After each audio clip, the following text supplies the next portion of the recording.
দেশনায়ক তারেক রহমান সাহেব এই দেশকে সামনের দিকে আগানোর জন্য, শিক্ষা ব্যবস্থাকে সামনের দিকে নেওয়ার জন্য উনি অনেক চেষ্টা করছে।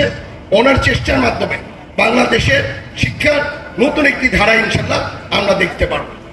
ওনার দ্বারা বাংলাদেশের আমি বলবো যেই মিনিস্টার যাদের করেছেন, আমি এসএনুল হক মিলন সাহেব ইভেন ববি আচার সাহেবের কথাটা বলি যে ওনাদের টার্গেটই আছে জিরো টলারেন্সে দুর্নীতি ছাড়া ইভেন শিক্ষার মান সবচাইতে উন্নত দিকে যাতে যেতে পারে এর জন্য ওরা সবচেয়ে বেশি এই দিকে নজর রাখছে। আমি আশা করি বাংলাদেশকে একটি সুন্দর জায়গায় ওনারা নিয়ে যাচ্ছে এবং শিক্ষার মান বাংলাদেশ একটি পৃথিবীর যে কোনো দেশের চেয়ে আমাদের দেশের শিক্ষা মান যাতে ওই স্ট্যান্ডার্ডে হয় এইদিকে ইনশাল্লাহ চলে যাচ্ছে। ঠিকভাবে দেয়া হয় এই জায়গায় আমি আবার ধন্যবাদ জানাই আমাদের মাননীয় প্রধানমন্ত্রী জনাব তারেক রহমানকে। উনি পরিষ্কার ভিশন দিয়েছেন।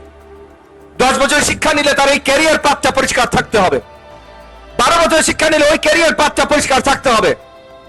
আজকে আমাদের দেশে এইচএসসি পাস করে যত ভালো জিপিএ পাক বিশ্ববিদ্যালয়ের পরীক্ষায় উত্তীর্ণ হয় না, পাস করে না। তাই বিশ্ববিদ্যালয়গুলো আর কোনো উপায় না দেখে পরীক্ষা বন্ধ করে লটারি শুরু করতে হয়েছে। এটা হলো আমাদের শিক্ষার অবস্থা। আজকে ভারতের সবচেয়ে বেশি বৈদেশিক মুদ্রা তারা অর্জন করে বাংলাদেশে লেবার সার্ভিস দিয়ে লোক পাঠিয়ে চাকরি করার জন্য। কারণ আমাদের দেশে গার্মেন্টস ফ্যাক্টরি থেকে শুরু করে বড় বড় যে জায়গাগুলো আছে সেখানে আমাদের দেশের স্কিলড ম্যান পাওয়ার নাই ওই চাকরিগুলো নেওয়ার জন্য। ভারতের চতুর্থ হাইয়েস্ট এক্সপেক্ট ইনকাম আছে বাংলাদেশ থেকে। আমাদের সন্তানদের আমরা চাকরি দিতে পারি না কেন?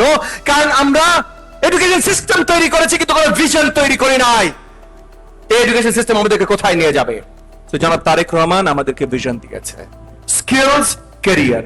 ক্যারিয়ার পাথ যদি না দিতে পারো তাইলে তোমার এডুকেশন সিস্টেম ব্যর্থ।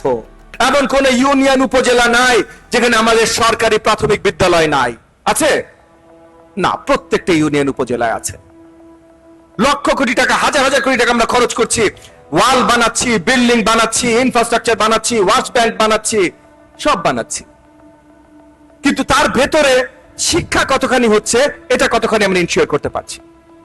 সৃজনশীল শিক্ষা ব্যবস্থা, নরওয়েজিয়ান শিক্ষা ব্যবস্থা, ফিনল্যান্ডের শিক্ষা ব্যবস্থা এক রাতে এখানে ইমপ্লিমেন্ট করতে চেষ্টা করেছে। আমরা কোনো সুফল দেখতে পেয়েছি? পাই না।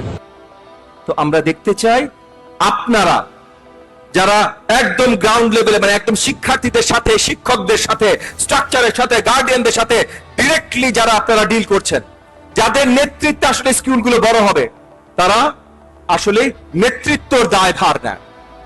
সরকারি কর্মচারী না। হ্যাঁ, হতে পারেন ভাই সরকারি কর্মচারী, বেতন সরকার দেয়, বেতন তো আমাকেও সরকার দেয়, বেতন তো সেই হিসেবে আমাদের দীপু ভূঁইয়া সাহেবকেও সরকার দেয়, কিন্তু সরকারি কর্মচারী না। একজন জাতীয় লেভেলে মানে দেশ জাতির জন্য নিবেদিত প্রাণ হয়ে আপনি আপনার স্কুলের নেতৃত্ব দেন। সেই নেতৃত্ব দায়ভার যখন আপনি নেবেন, সেটার দায়িত্ব যখন আপনি সঠিকভাবে নেবেন, সেটার জন্য আমাদের কাছে চাইবেন, তখন আমরা শিক্ষা ব্যবস্থাটাকে এগিয়ে নিয়ে যাব।